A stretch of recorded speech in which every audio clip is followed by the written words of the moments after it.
आप लोग की परीक्षा संपन्न हुई, बहुत अच्छा हो गया।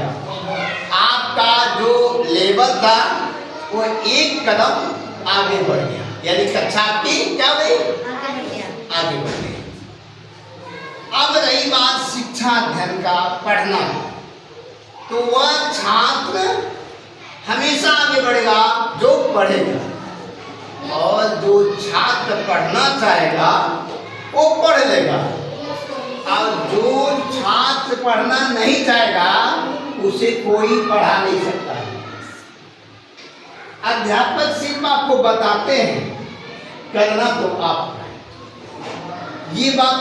दूसरी बात, शिक्षक और शिक्षार्थी के बीच का जो संबंध होता है वो पुत्र से भी ऊंचा होता है, यानी कि गुरु और शिष्य का बीच का संबंध क्या होता है, दो आत्मा की मिलन होती है, यानी कि बहुत पवित्र रिश्ता होता है। तो मैं यही चाहूंगा कि आप लोग अगली कक्षा में जो प्रवेश कर रहे हैं वो आपकी कक्षा सबसे बेहतरीन हो, सबसे अच्छा हो, और एक दूसरे से मिलजुल करके समस्या का समाधान करो, बहुत आगे जाओगे। कौन शिष्य सबसे आगे जाता है, जो पढ़ता है, जो मेहनत करता है। एक ही स्कूल में, एक ही कक्षा में, एक ही अध्यापक सभी बच्चे को पढ़ाते हैं, उसमें से 2 या 3 बच्चे अच्छे हो जाते हैं, बाकी बच्चे कमजोर हो जाते हैं। क्यों कमजोर? इसलिए होते हैं कि वे अपने गुरुजी की बात को मानते नहीं हैं, सुन लेते हैं और उड़ा देते हैं, और जो सब बात सुनता है वही आगे बढ़ता है। ठीक है, समझ गए?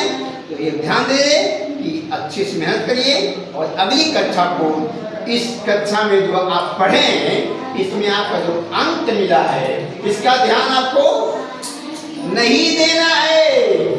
ध्यान ये देना है कि मैं जहां था वहां से आगे बढ़ना है। क्या करना है? आगे बढ़ना है। उस अंक पे ध्यान न दो। आपने पिछली कक्षा में अंक लाया 500 में 300 या 200, इस पे ध्यान नहीं देना है।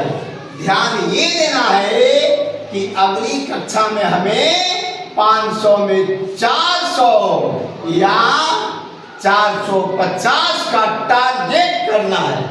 ठीक है? धन्यवाद।